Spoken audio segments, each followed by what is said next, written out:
Hi, everyone. We're going to get started in just a minute. I'm going to shut this. My thing is going to start.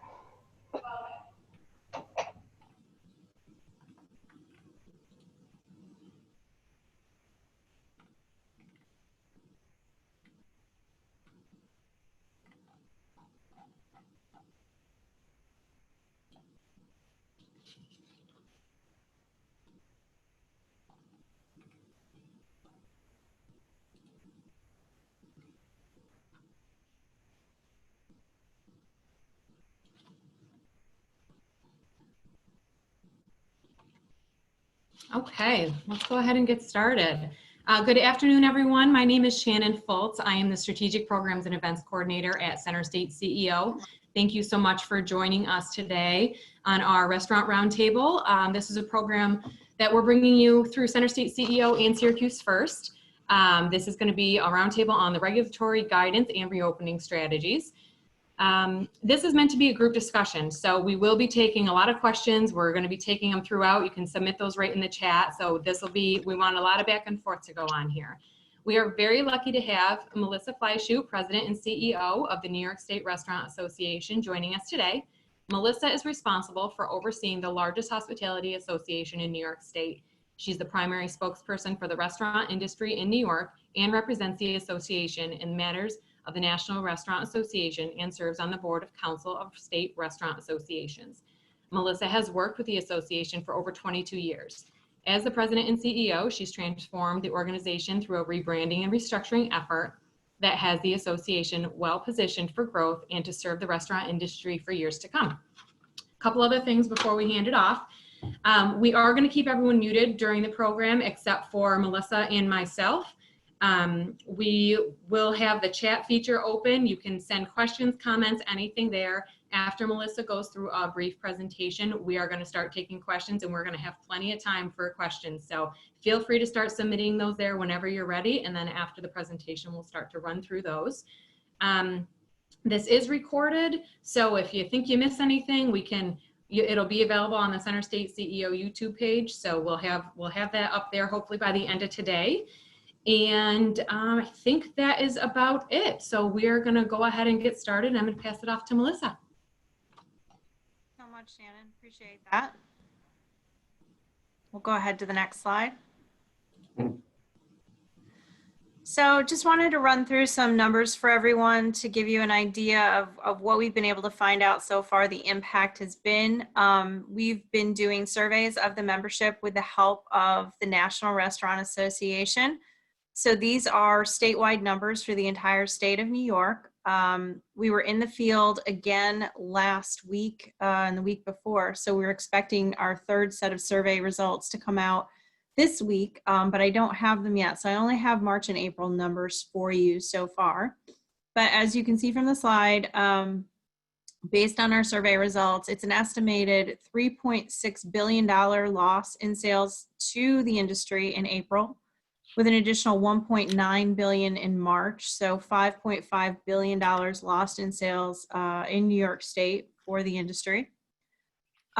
We believe about 527,000 employees have already been laid off or furloughed since the beginning of coronavirus. And that comes from the number at the bottom that 80% have lost their jobs. We were at about 660,000 employees for the industry as a whole prior to COVID. So we think it's about that number. 79% decline in sales, and that was over year to year, looking at 2019 to 2020 for those dates shown. 51% of operators have moved to takeout and delivery. That number's gone back and forth a little bit as we've seen the last 90 days progress. I think some tried it, some stopped doing it, some are doing it again now as we start to reopen and head into phase 2 and eventually phase 3. I think we're seeing more operators go back to takeout, so those numbers could actually be climbing since the end of April when we did the last survey. Temporarily closed is again about half and about half doing takeout. And then just another data point here, 61% of operators nationwide are saying the federal aid will not prevent further layoffs. That was in April. So at that time, the aid that they were receiving from the federal government, be it through SBA or the loan program, that it was not sufficient. Next slide, please. So the Restaurant Association, just so all of you know, we have opened up all of our communications to non-members, and anyone can join our email lists and get our information at this time. You can email info@nisr.org, or you can go directly to our website, which is posted there, nysra.org, and sign up to get our email notifications if you would like. We have a specific COVID-19 information and resources section to the website. We are providing daily email updates, so we send out an update every night, somewhere around 8 o'clock at night usually, once we get all the news of the day compiled. And then we are doing weekly Zoom calls with our operators, both member and non-member, every week. Right now, that's our lineup Monday through Friday. So Western New York is actually taking place right now. Long Island is tomorrow. Caterers Council in Westchester are on Wednesday.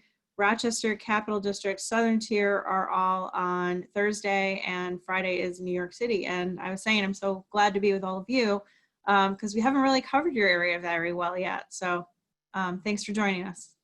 And the next slide. We've also done a number of webinars that we've opened up to members and non-members. They are all viewable on our website right now. They are not password protected. So if something you see there as a topic of interest it sparks something for you and you feel like you would like to view those webinars, they are available to you, and you could go onto our website and take a look at those.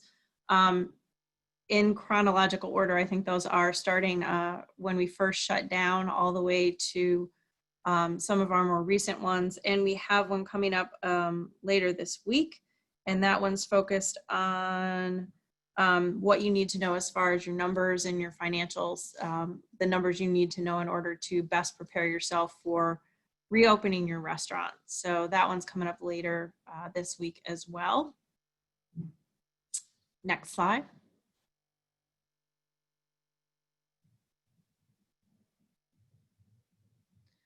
So the New York State Restaurant Association is a partner with the National Restaurant Association. The way we work is the National Restaurant Association takes point on all of our federal issues before Congress, the White House, any federal agency. And then the New York State Restaurant Association takes point on state and local issues here in New York State. So our partners at the National Restaurant Association have been advocating all along for the industry, working to try and get the payroll protection program to a place where it is helpful, working on the EIDL loan program. The association here, New York State Restaurant Association, we've written to every member of Congress about the payroll protection program. We've asked them to make changes to make it more beneficial. We've been doing 2 Zoom calls so far with Senate Minority Leader Chuck Schumer. We had over 700 industry participants on those calls. And the latest information on that program, if anyone were interested, is that changes to the PPP, there's a bill that passed the House of Representatives, HR 7010, currently is now going over to the Senate. The Senate's probably going to make a few, what they call technical corrections. We hope they're just technical corrections. But right now, the House bill would change the covered period for the payroll protection program from 8 weeks to 24. That's something the industry pretty much unanimously has been asking for. It would change the way the payroll expense is broken down. So it's currently 75% of payroll has to be, 75% of the funding has to go to payroll. The other 25 can be used on things like rent or utilities. The new split would probably be 60-40 if the Senate will go along with that. Loan forgiveness would still apply if your full-time equivalents won't come back to work. That was a new change that we saw in the past few weeks, which has been helpful. But also if your revenue in December of 2020 will be below where it was in February of 2020. So that'll be helpful for loan forgiveness as well. A 5-year repayment term for future PPP loans. I find this really interesting that they talk about future PPP loans because there hasn't been any discussion about an additional program or additional funding of new loans. So curious to see what they end up doing with that. And then payroll tax deferment would be restored under this legislation. We do have an action alert on our website for folks to contact their senators. Senator Schumer, like I said, we've been in contact with and is supportive of this change, but there's 100 senators that have to be convinced. So there's more work to be done, mostly by the other states and the other members of the National Restaurant Association. And they're just back in session this week, I should say, the Senate is. So nothing yet on when they're going to act on this bill or take it up, but we're hoping it'll be soon. The next slide, please. State advocacy. The state legislature came back into session last week. It was the first time that they had been back since the budget was passed prior to April 1st. So we were grateful that they came back. A lot of legislation has been introduced to deal with COVID. These are some of the hotter topics that we're tracking and looking at. They really weren't passed very much at that point, but we're hopeful that they will continue to come back and deal with COVID-related issues. You can see there's rent here, payroll tax. I'm looking at what else is on here. Alcohol to go is a big one that we're continuing to push for. We appreciate that the governor and the state liquor authority have allowed alcohol to go so far, but we would like to see it continue until restaurants are fully reopened and there are no restrictions on us going forward. The bill would actually allow it for 2 years, which we think would be a good time frame to get things back, at least sales back to where they were maybe pre-COVID. So that's important to us. Sales tax, and looking at what else is in there. Oh, no default on rent. Yeah, so a lot of bills introduced around rent and rent forgiveness or rent abatement and ways to handle that going forward. You can go to the next slide.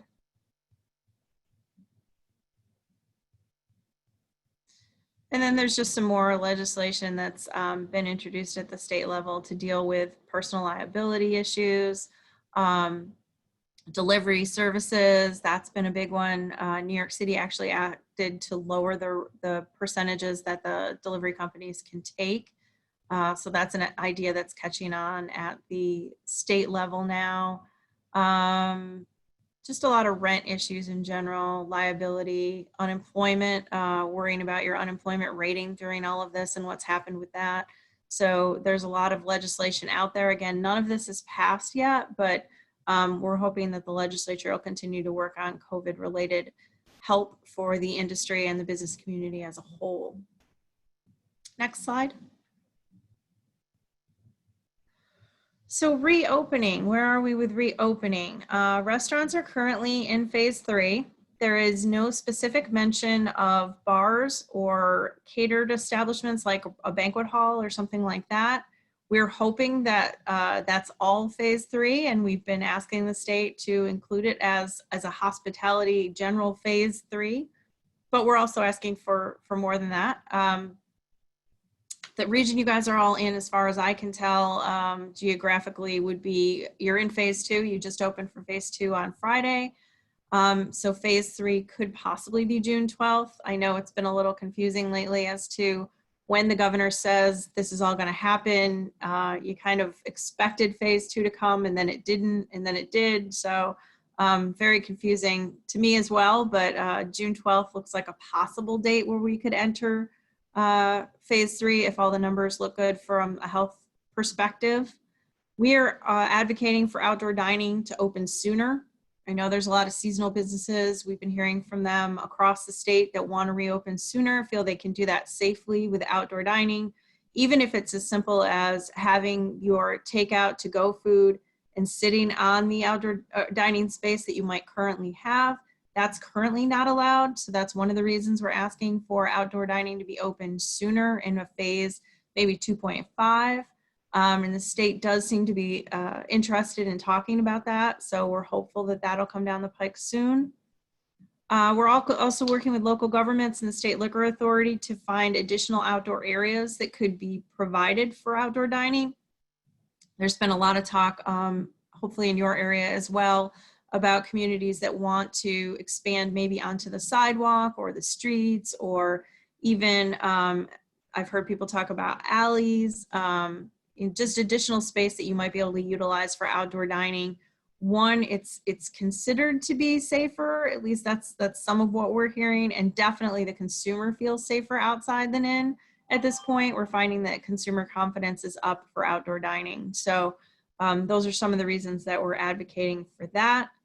Alcohol to go, I mentioned, it'll only continue under the current guidelines as long as the emergency order is in place.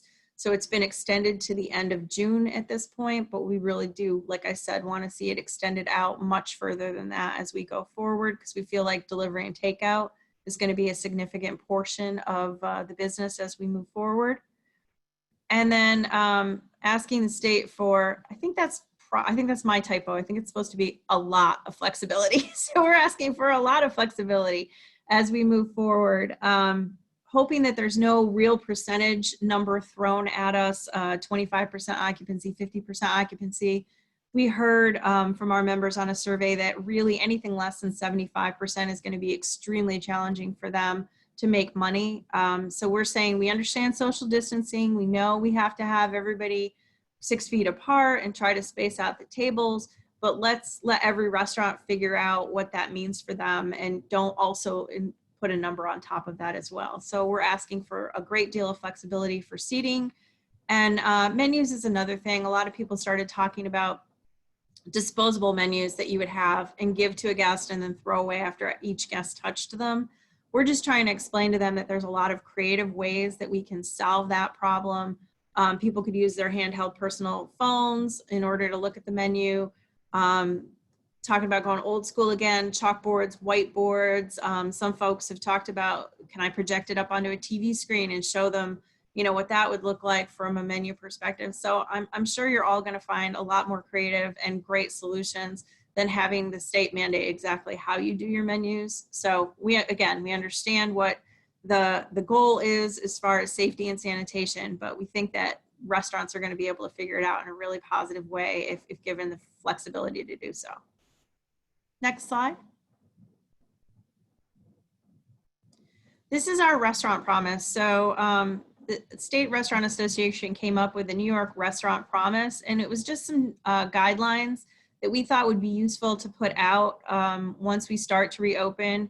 Our promise to you as the guest, and then the guest's promise to us, very basic things that you can imagine.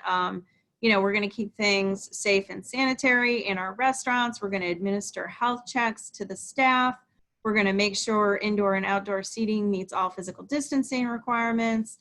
Hand sanitizer is going to be available, clean and sanitize all surfaces, things like that. And then in return, what we're asking is, if the guests were, you know, in any way exposed to COVID-19 recently, that they would not come into the restaurant, that they'll adhere to their own health check prior to coming out. If they do have any of the symptoms as listed by CDC, they would limit themselves to takeout and delivery. And most of all, that they'll be patient and kind and respectful of the other guests and the employees in the business, because this is a big change for the entire industry, and everybody has to get used to what this looks like as we come back to dining out again. So just some generic ideas that we thought we would put out there. Some of our members are hoping to get these printed up and put in their restaurants as we get to reopening. Next slide.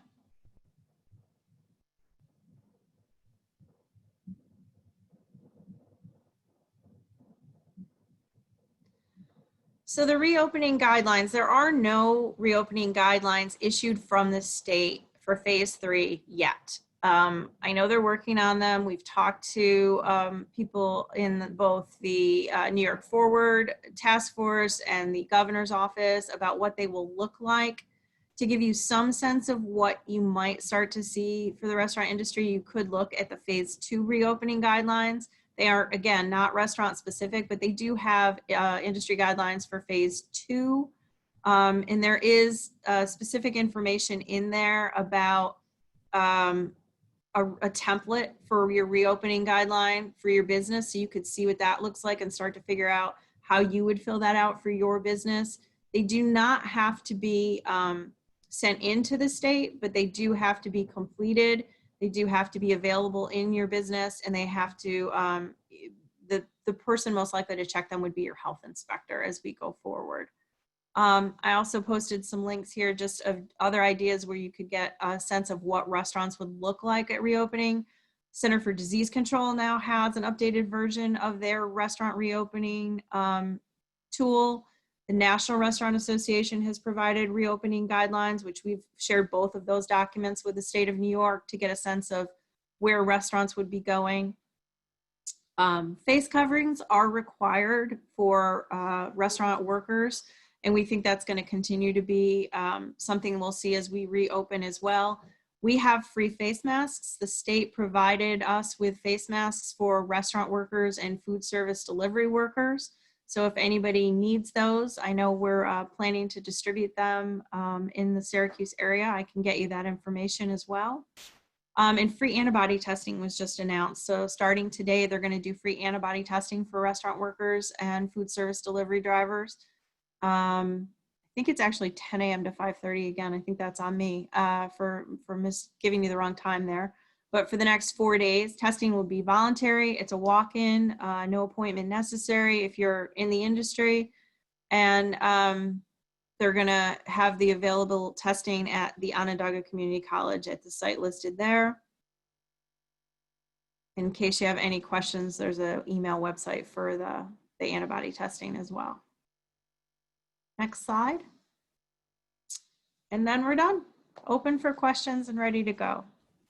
We already got a couple in there. Thank you, Melissa. That was very thorough and helpful. And I've got a couple questions starting to roll in. So I have the chat open, so I know that you can see them as well. But we'll start with one regarding the PPP loan. It says, would like to see forgiveness of all employment cost incurred up to baseline submitted for loans for period from in-dining shutdown through the period that enhanced unemployment is paid and occupancy can restore to 100%. I don't know if you have a additional comment on anything there. They should be showing up for you too, right? Yeah, I'm just going to take a peek at that one myself. Yep. All employment costs incurred up to baseline submitted for loans for period from in-dining shutdown through the period that enhanced unemployment is paid and occupancy can be restored. That's going to be a long period of time is my guess. And is that the thought process there, is that the time period needs to be enhanced specifically much longer than it currently is. What they're talking about is 24 weeks. So it's a significant period of time. I don't know if that's going to be enough for what you want. Instead of the 8-week period, they are talking about a 24-week period. But again, it might not be long enough to get us back to 100% occupancy. I don't know at this point if that's going to work or not. We'll have to wait and see. The next one on here is why you were questioning the difference between a restaurant and a banquet venue. So the concern here is, and this comes up through our caterers council, is that are they going to be classified as events and therefore pushed into phase 4? Because a lot of the catering halls have, occupancies and events of 300, 400, 500 people at a time in multiple rooms across the venue. There's been no specific reference to when they are. Restaurants are phase 3, events are phase 4. So at this point, we just don't know where they are. So of course, we're pushing to have them sooner rather than later because our caterers need as much help as our restaurants do. And we're just trying to make sure that everybody can get open as soon as possible. The rest of that question had comments about the NAICS classification, but that might have still fallen under the reply that you were able to give. Still there, when will social distancing and enhanced hygiene practice start to relax? Does moving to phase 4 relax social distancing? What happens after phase 4 opens and we move towards, quote, normal? Being in the wedding industry, that's why this one's coming up, and couples specifically making decisions on what they'll be doing. I don't think we're going to see relaxed social distancing in phase 4. I don't know. I mean, I don't have a crystal ball. I'm not a health expert by any stretch of the imagination, but my guess is you don't see social distancing relaxed or masks go away or any of this happen until we have a vaccine. I just don't know what other options we have. Without a vaccine, all we have to protect ourselves is social distancing and face coverings at this point. The next one has to do with antibody testing. Do you think it'll be mandatory for restaurant workers to get antibody tests prior to returning to work? I haven't seen it mandatory for anybody to get antibody testing. I believe they did request that the nursing home facilities get tested now regularly. The staff of the nursing homes get tested every 2 weeks. And I believe hair salons now in phase 2 are being told that they should be testing every 2 weeks. So that has been raised as a concern from some of our people, is our restaurant employees going to have to get tested every 2 weeks. At this point, I have not heard that, but I don't know it because there are no guidelines at this point. Okay. All right.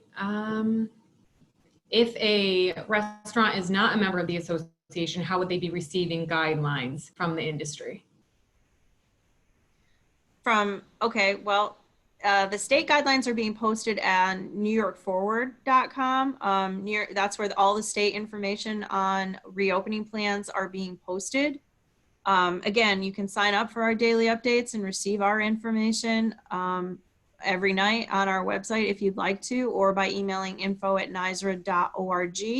But if you don't want to do that, then New York Forward is the place to look for all the state guidelines for phase 1 and phase 2 businesses at this time. All righty.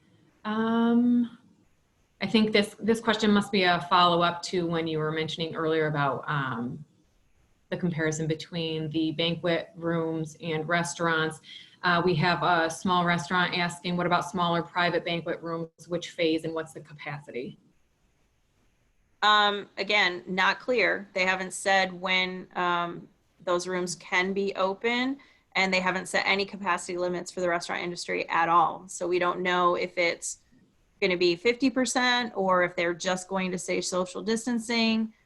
Don't have restaurant guidelines yet from the state of New York, so we don't know. Okay.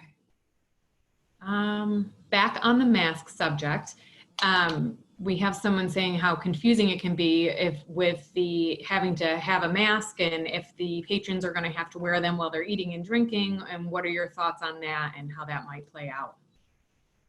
I mean, they're definitely not going to have to wear them while eating and drinking. And I think the idea is your restaurant is going to be set up in a way that they're socially distanced from everybody, probably, in the dining room. And then they'll be able to take them off to eat and drink as they move about the restaurant. Were they to get up to, walk in, walk out, go to the bathroom, they'll have to have the face covering back on.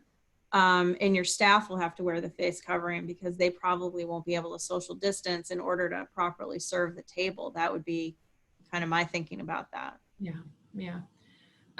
Speaking of social distancing, is the 6-foot distance table to table or customer seat to customer seat in a restaurant? Again, the guidelines aren't written for the state yet, so we don't know. Some of the other states I have seen are proposing table to table. So, okay. You had mentioned trying to get creative with space, alleys and streets and sidewalks to get folks more outdoors. Someone's asking, what's the process of expanding? Sorry, mine just moved up here. What's the process of expanding sidewalk dining, and what role does the city and the state liquor authority play in operating properly? They both have a role. So if you currently don't have that, or it's not allowed in your area, you would need to work with the locality that's going to approve it. And we've seen it's different depending on where you are in the state. Sometimes the towns are doing it. Sometimes the cities are doing it. Sometimes it's been as big as a county that has agreed to do this and expand outdoor dining in certain areas. And what we're talking to the state liquor authority about is right now, if you were to change where you're serving alcohol as a liquor licensed establishment, you would have to submit a change to your license and let them know that you were doing that, and they would have to approve it. So their fear, and rightly so, I think, is that they could see suddenly maybe 40,000 amendments to those licenses. So they're trying to find a more comprehensive way to do it. What we've suggested is if say the town of Syracuse, the city of Syracuse wanted to do, allow this in certain areas, and then they had a plan for how they wanted to do that, then they could talk with the state liquor authority and say, this is how we want to handle it here in the city. And then any licensee within the city could get approval from state liquor authority to change their license based on the way the city has laid out approval. So that hasn't all been done yet, but that's how we think it might work, to expedite those changes to licenses and allow that outdoor seating in a new and different way than it has previously. Yeah, people are going to want to get creative, especially with the nice weather finally showing up here. And I don't know if you've had those conversations already with any of the local governments, but we are finding they're pretty receptive to the idea when we put it forward. Okay. The next question on here, what is the bar/tavern operator's position on a moving forward basis? I think the social distance issue will be difficult for them. It is difficult for them for sure. But again, I've seen them getting creative. We also have another organization that we work with pretty closely, the Empire State Restaurant and Tavern Association, and collectively, we're all pushing for pretty much the same things, that the bars be included along with the restaurants. Other states haven't allowed that. They have said that, bars create a greater risk and they have to be later. So it's really going to depend again on how thoughtful we can be in our proposals. So, everybody's standing tightly packed inside a bar, probably not going to see that. A lot of the bars I've seen have proposed doing like plexiglass dividers at the bar seating, or like closing off several of the bar seats so that you're 6 feet apart from the next party. We'd love to see that so that everybody could utilize their space better than just saying no. Again, trying to work with the state as best as possible to have some sort of social distancing available and really utilize those extra spaces however we can, so that we're practicing safety, but we're allowed to operate. So before the information about specifically the bars comes out, our next question has to do with how else they could actually be utilized if they didn't have a plexiglass divider or anything. Could folks come in if they had them, if they had enough space to spread them out with following the social distancing guidelines? Would they be able to come in and use that as seating for dining, or could folks come in just for a drink and be spread 6 feet apart, or is that probably just not even an option until there's some more specific, like the dividers? It kind of depends on what we're talking about. Like I said, they haven't defined whether or not a bar and a restaurant are the same for phase 3. They've been, a little strange about how they did a bar and a restaurant for takeout and delivery. If you didn't really have food, they've made it very challenging for a bar to be open for takeout and delivery. So going forward, if you had food service in your bar, I'm willing to guess you could serve the food with the alcohol, socially distanced. Whether that's, 5 bar stools instead of 15 or something, that seems like it would be okay. But again, it's a super specific question depending on what your bar looks like. Do you have tables? Do you have chairs? Do you have booths? What's the layout and how can you make it work for social distancing? Again, this is kind of why we're trying to advocate from the state. Give us the rules, but don't make them so strict that we can't negotiate inside them, because I think every business is going to be able to have to figure this out for themselves, and there's a lot of opportunities to do that if they let us be creative. Yeah. Okay.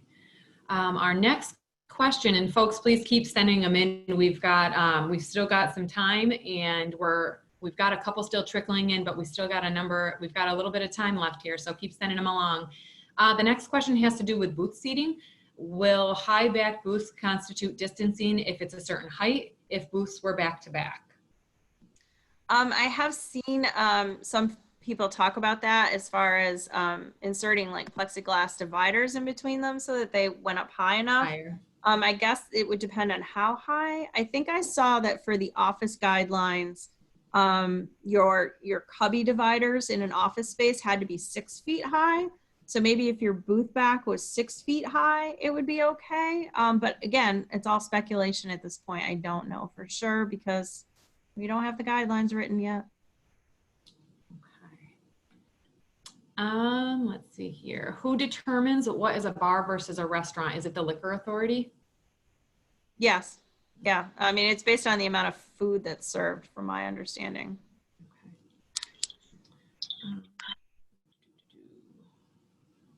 Let's see here. That is it for questioning. We have one on here that says who will specifically be enforcing the rules to the restaurant? So what we've seen so far, you know, there are stories that have made it out there about places that have been serving inside and not following the current rules as they are.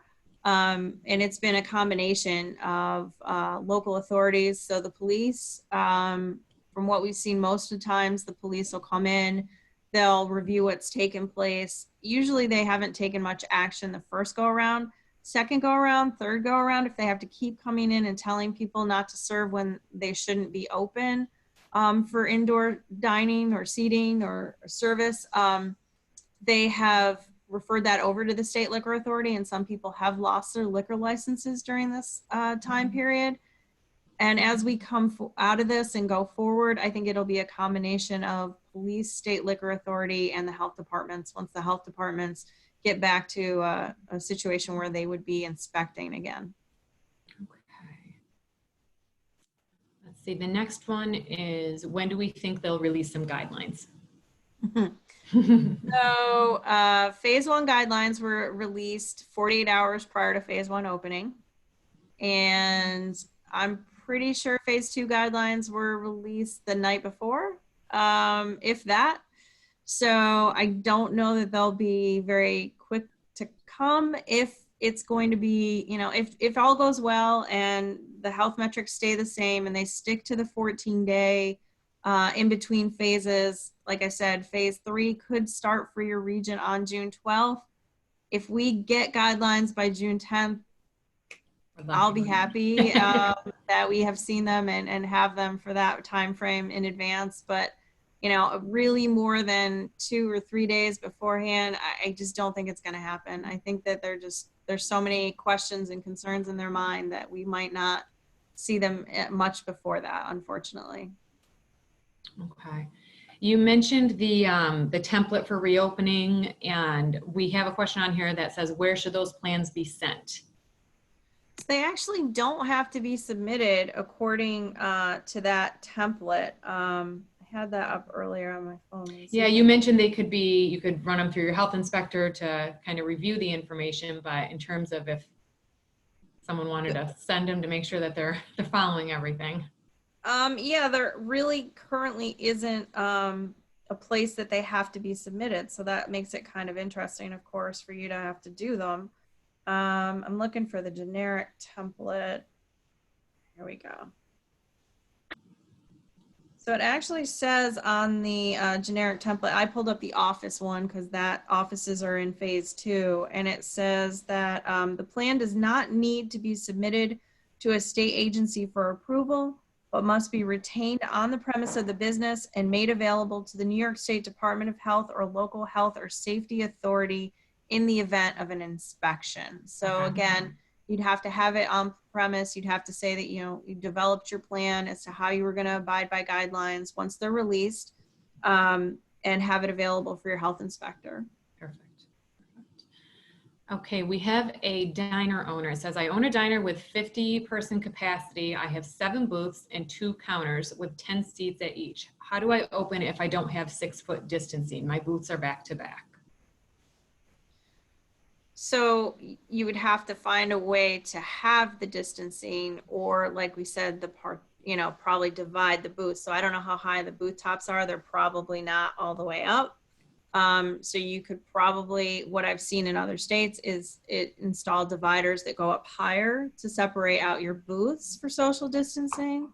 The counter service is going to have to be measured out. So you're only going to be able to allow You know, if you had two people come in, they would sit down at one spot, and then you'd have to figure out what 6 feet away is and not seat the next group unless they were 6 feet away. So you're not going to be able to utilize all your seats due to social distancing. This goes back to outside dining. Is there a specific number of customers allowed to sit at the outside dining at once, or does it depend on the space and the adequate spacing between each table? Is that going to be a percentage thing again there, or? So I think outdoor dining is also going to have social distancing requirements. Again, the state hasn't said anything about limiting capacity the way they did at first back in March. You may recall that we had like one weekend where we were at 50% occupancy prior to getting shut down. They haven't talked about going back to that, but everything they do talk about is social distancing. And I do know that, of course, social distancing is going to limit your overall occupancy unless we can go out and serve in brand new spaces that we've never been in before. But I would expect that the outdoor social distancing is going to be the same as the indoor social distancing requirements. Okay. The next one has to do with entertainment. When do we think that establishments will be allowed to have entertainment again back at their venues? I'm assuming that has to just do with spacing and keeping distancing. And I mean, I don't see them in there wearing masks if they're trying to perform, but has that come up at all? That question seems to be getting pushed into phase 4, that's more of the entertainment side of things and the event side. Mm-hmm. So that we might not be allowed to do that in phase 3 and may have to wait for a phase 4. You know, a lot of the concert venues and theater venues and things like that have been shut down completely. Mm-hmm. And I think that an entertainer at the facility is likely to be viewed that way and probably lumped into phase 4 instead of phase 3. But again, I haven't heard that specifically from the state at this time. Okay. If we are only allowed to have limited occupancy, do you have any guidance on how we determine what servers to bring back? Is there any liability for choosing one server over another? Yeah, that's a tough question. I'm not an attorney, but I know we have had legal counsel on other calls where this question has come up, and they have said that you do have to be careful not to discriminate in any way against one person over the other. So it definitely makes it tricky to bring people back. You also have to consider who's willing to come back. That's been a huge issue as we've been talking to people who have gotten their payroll protection program loan money and want to start bringing people back. Not everybody wants to come back to work. If they have any sort of health issue where they feel they can't work safely, you have to try to accommodate them or allow them not to come back if that's what they choose. It's very, very complicated. We do have legal counsel for the association that we recommend for labor questions. So our members are allowed to ask a 15-minute question. Or again, you're allowed to come on any of our calls if we do happen to have an attorney on. But that is a tough one for sure. And I think one of the webinars may have covered that if I'm not mistaken, but you do have to be careful who you bring back and how you decide this one over that one. And we had another question, but then it just got added in while you were talking. If one employee refuses to come back, is there somewhere that should be recorded or sent into if they were given the option to come back? So definitely under PPP rules, you need to keep all that documented. So if you've gotten a PPP loan and you're trying to bring them back for that, you do need to document that you've offered them the position. You do need to document that they've refused to come back. And then it's now a requirement under that program that you notify the state unemployment insurance office within 30 days of their refusal to come back.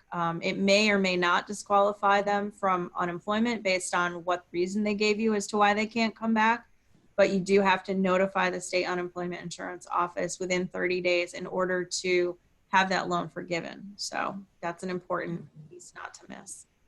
Keep everything in writing right now. It's just crazy times. Absolutely, absolutely.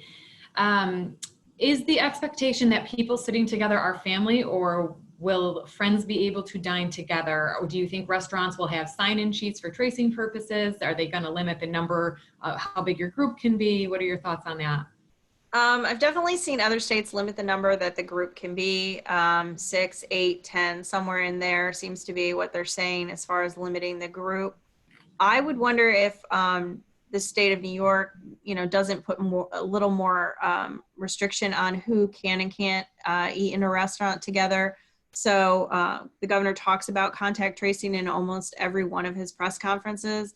So we're kind of thinking we'll probably have to do reservations at least, or reservation only at the beginning, no walk-ins, so that we can better plan for the number of people in the restaurant. I wouldn't be surprised if we see that come through. I don't know how you're supposed to know if they're a family or they're not a family. And it just goes against everything we stand for to start asking people those kinds of questions. Like, oh, you two don't look related. Are you sure you were quarantined together and your family? I hate that. I hate the idea of that. But at this point, I would think maybe a reservation, and then we'll just have to trust that those people are doing what's right for them. Yeah. I don't know what else to say at this point. Yeah.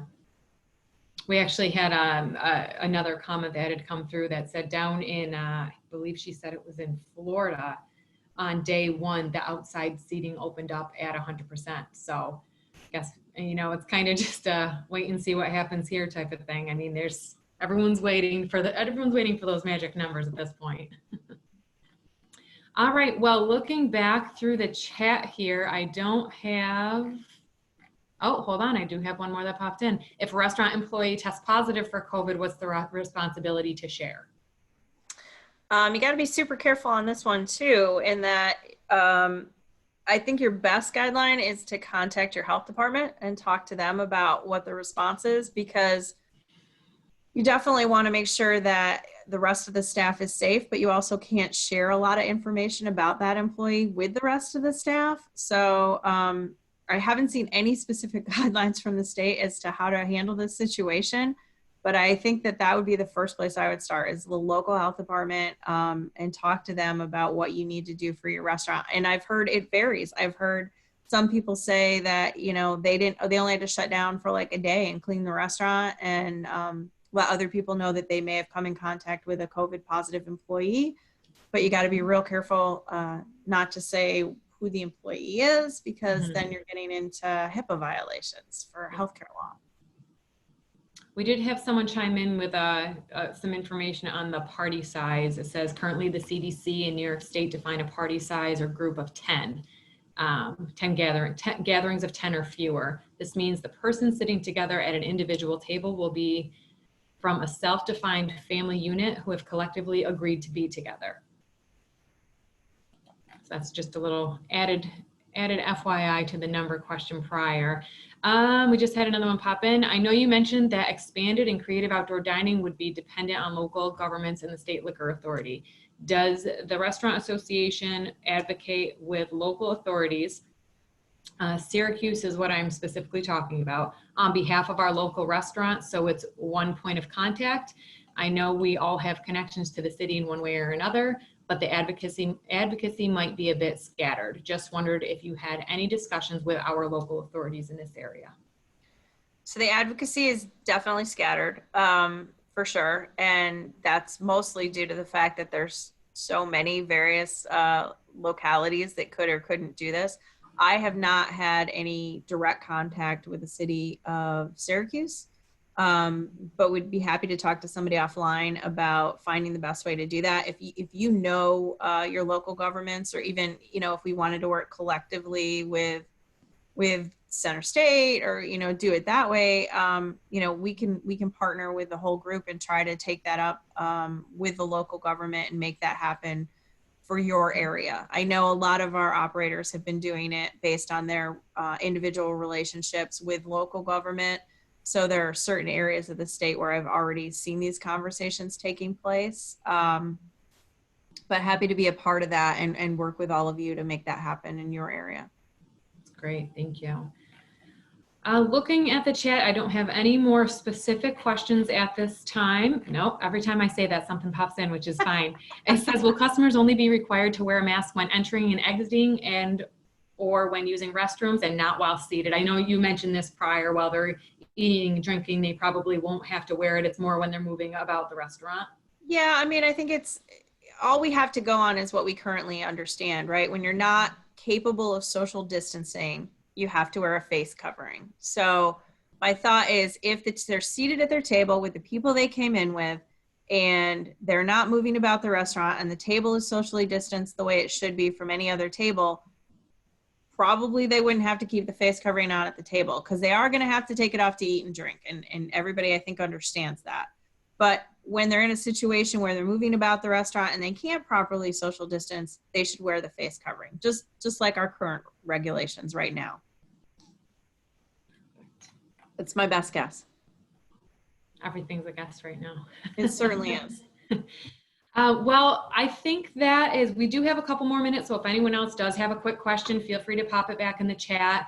Melissa, thank you so much. That was very helpful. We do have this recorded. We will have it up hopefully by the end of today or first thing in the morning. So there's lots of helpful links on here. I did want to point out on top of the very helpful links that Melissa had mentioned throughout the presentation, we do have through Center State CEO a number of resources.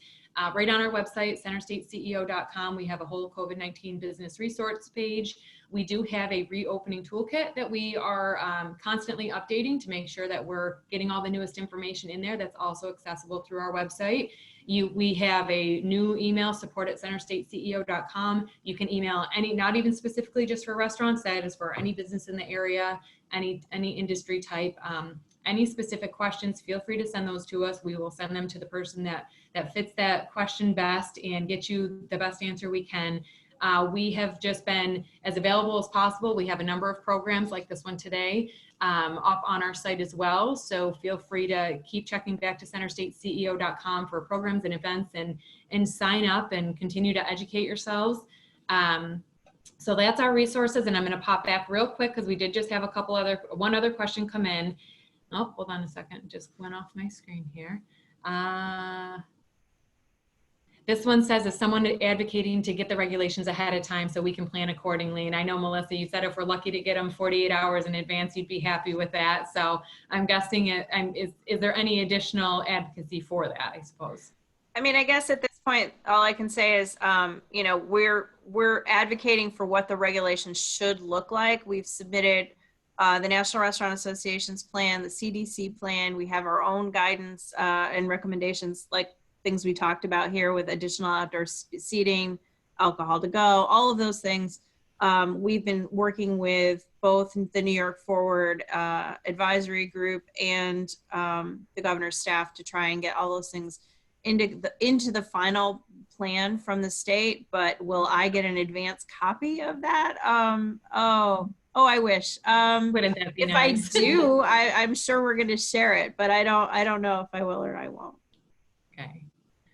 All right. I did want to mention, because I saw it a while ago and you mentioned it today too, the restaurant promise. You said that's available on your site and people can download that, post it wherever they wish. Okay. Mm-hmm. Well, I've seen that document a couple different times. I think it's a great piece that could be available for folks. So with that, we don't have any other questions coming in right now. Again, this was recorded, so it can be available if you want to reference it at a later date. If you have any other questions, you're welcome to reach out to me with those, and we can try and get you answers after that. But Melissa, I just wanted to thank you again for your time. This was very helpful, and we've had a lot of interest, and it's definitely a crazy time for everyone. So any direct information they can get from the experts is great at this point.